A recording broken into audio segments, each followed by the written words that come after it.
Hi friends, എംബഡെമ്മ വ്ളോഗ്സിൻ്റെ പുതിയൊരു വീഡിയോയിലേക്ക് വീണ്ടും സ്വാഗതം. അപ്പം നമ്മൾ കഴിഞ്ഞ ദിവസം ബീഡ്സിൻ്റെ ബോൾ ഉണ്ടാക്കിയപ്പോൾ ബീഡഡ് ബോൾ ഉണ്ടാക്കിയപ്പോൾ ഞാൻ പറഞ്ഞിരുന്നു 2 ടൈപ്പിൽ ഉണ്ടാക്കാം, സ്ക്വയറും റൗണ്ടും ആയിട്ട് ഉണ്ടാക്കാമെന്ന്. അപ്പം ഇന്നലെ നമ്മൾ റൗണ്ട് സ്റ്റിച്ചിലാണ് ചെയ്തത്. റൗണ്ട് സ്റ്റിച്ചിൻ്റെ ബീഡഡ് ബോളായിരുന്നു നമ്മൾ ചെയ്തത്. അപ്പോൾ ഇന്ന് നമ്മൾ സ്ക്വയർ സ്റ്റിച്ചിൽ ചെയ്യാൻ പോവാണ്. അപ്പോൾ അതെങ്ങനെയാണെന്ന് നോക്കാം. അപ്പോൾ ഞാനൊരു കഷ്ണം ത്രെഡ് കട്ട് ചെയ്തെടുത്തിട്ടുണ്ട്. ഇനി അതിലേക്ക് നമുക്കൊരു 4 ബീഡ്, സ്ക്വയർ സ്റ്റിച്ചിന് 4 ബീഡുകളാണ് നമ്മൾ ഉപയോഗിക്കുക. റിംഗ് സ്റ്റിച്ച് ആണെങ്കിൽ 5, 6, 8 ഒക്കെ ആയിട്ട് നമ്മൾ എന്താണോ ഉണ്ടാക്കുന്നത് അതിനനുസരിച്ച് നമുക്ക് ബീഡ്സുകൾ കോർത്ത് കൊടുക്കാം. അപ്പോൾ 4 ബീഡ്സ് കോർത്തിട്ടുണ്ട്. ഇനി നമുക്ക് 4ാമത്തതിൽ ഇതിനെ ക്രിസ് ക്രോസ് ചെയ്തെടുക്കണം. 4ാമത്തെ ബീഡിലാണ് ഞാൻ ക്രിസ് ക്രോസ് ചെയ്യണത്. 2 ത്രെഡുകളും ഒപ്പം പിടിക്കുക. ഇതിന് നേരെ സെൻറ്ററിൽ കൊണ്ടുവരാം. കണ്ടല്ലോ. ഇനി അടുത്തത് നമുക്ക് 2 സൈഡിലും, ഇപ്പം നമുക്ക് ത്രെഡിനെ 2 സൈഡായിട്ട് കിട്ടും. അപ്പോൾ 2 സൈഡിലും ഓരോ ബീഡ്സ് കോർത്ത് കൊടുക്കാം.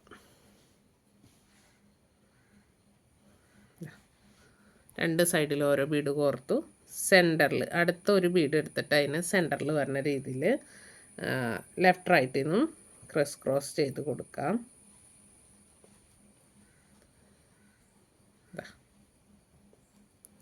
അപ്പം നമുക്കൊരു കോമൺ ബീഡ് വന്നതുകൊണ്ടാണ് നമ്മൾ ബാക്കി 3 ബീഡിൽ നമുക്കൊരു സ്ക്വയർ കിട്ടണത്. കണ്ടല്ലോ. ഇനി ഒന്നുകൂടെ ഇതുപോലെ തന്നെ റിപ്പീറ്റ് ചെയ്യാം. ലെഫ്റ്റിലൊന്ന്,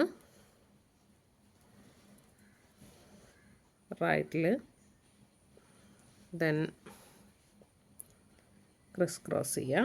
അടുത്തൊരു 3ാമത്തെ ഒരു ബീഡിൽ നമ്മൾ ക്രിസ് ക്രോസ് ചെയ്യാം. ഇപ്പം നമുക്ക് നമ്മുടെ ത്രെഡിൽ ഇതുപോലെ 3 സ്ക്വയറുകൾ വന്നിട്ടുണ്ട്.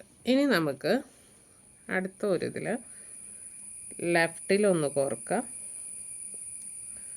റൈറ്റിലൊന്ന് കോർക്കാം.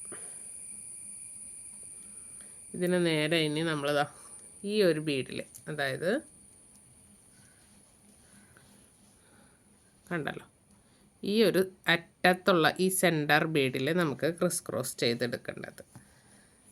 വേഗം നമുക്ക് ഈ സ്ക്വയർ സ്റ്റിച്ചിൽ റിങ് ഉണ്ടാക്കുമ്പോൾ വേഗം നമുക്ക് തീരും കേട്ടോ. പക്ഷേ എപ്പോഴും റിങ് സ്റ്റിച്ചിൻ്റെ ബോളിൻ്റെ അത്രയും ഭംഗിയൊന്നും ഇതിനുണ്ടാവില്ല, അത്രയും വലിപ്പം ഉണ്ടാവില്ല. ചെറിയ റിങ്ങുകൾ ആയിരിക്കും ഇതുണ്ടാവുക.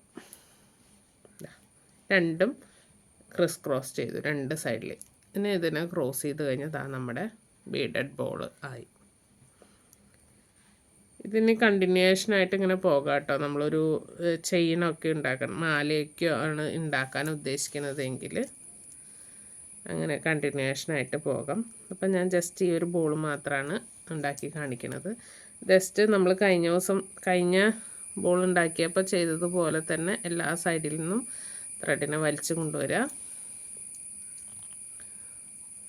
നമുക്കിത് ഓപ്പോസിറ്റ് വന്ന് ത്രെഡ് കെട്ടാൻ പാകത്തിന് അങ്ങനെ നമുക്കൊന്ന് കെട്ടാൻ തരത്തിലാക്കിയിട്ട് ബീഡുകളുടെ ഉള്ളിൽ കൂടെ കോർത്ത് കൊണ്ടുവന്ന് കെട്ടി. വീണ്ടും ഒന്നും കൂടെ ഏതെങ്കിലും ഒരു സൈഡിലത്തെ ബീഡുകളിൽ കൂടെ പോയി വീണ്ടും നമുക്ക് വേണമെങ്കിൽ ഒന്നും കൂടെ കെട്ടി വെച്ച് കഴിഞ്ഞാൽ ഒന്നും കൂടെ അതിന് ഉറപ്പ് ഉണ്ടാവും. അപ്പം ഞാനെപ്പോഴും 2 കെട്ടൊക്കെ കൊടുക്കാൻ ശ്രദ്ധിക്കാറുണ്ട് കേട്ടോ. ഇനി ഒരു കെട്ടിലിരുന്നു എന്ന് വെച്ചിട്ട് നമുക്ക് പ്രശ്നമൊന്നുമില്ല, എന്നാലും ചെയ്യുമ്പോൾ കുറച്ചും കൂടെ ഒന്ന് ടൈറ്റാക്കി വെച്ചാൽ നല്ലത്.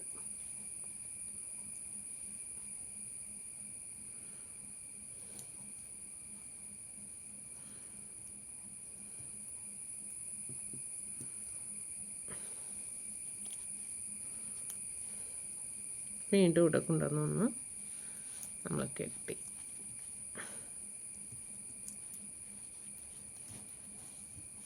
എക്സ്ട്രാ ഉള്ള ത്രെഡിനെ ഒന്ന് കട്ട് ചെയ്ത് മാറ്റാം. സ്ക്വയർ ബീഡഡ് ബോൾ റെഡി ആയിട്ടുണ്ട്. നമ്മുടെ മുൻപത്തെ ബീഡഡ് ബോൾ ഇവിടെയുണ്ട്, റൗണ്ട് ബീഡഡ് ബോളുണ്ട്, ഇത് സ്ക്വയർ ബീഡഡ് ബോൾ. കണ്ടല്ലോ. ഇത്രയേ ഉള്ളൂ. അപ്പോൾ വീഡിയോ കണ്ട് ഇഷ്ടപ്പെട്ടാൽ എല്ലാവരും ഷെയർ ചെയ്യാനും ചാനൽ സബ്സ്ക്രൈബ് ചെയ്യാനും ലൈക്ക് ചെയ്യാനൊന്നും മറക്കരുത്. അപ്പോൾ അടുത്തൊരു വീഡിയോ ആയിട്ട് കാണുന്നവരേക്കും ബൈ ബൈ.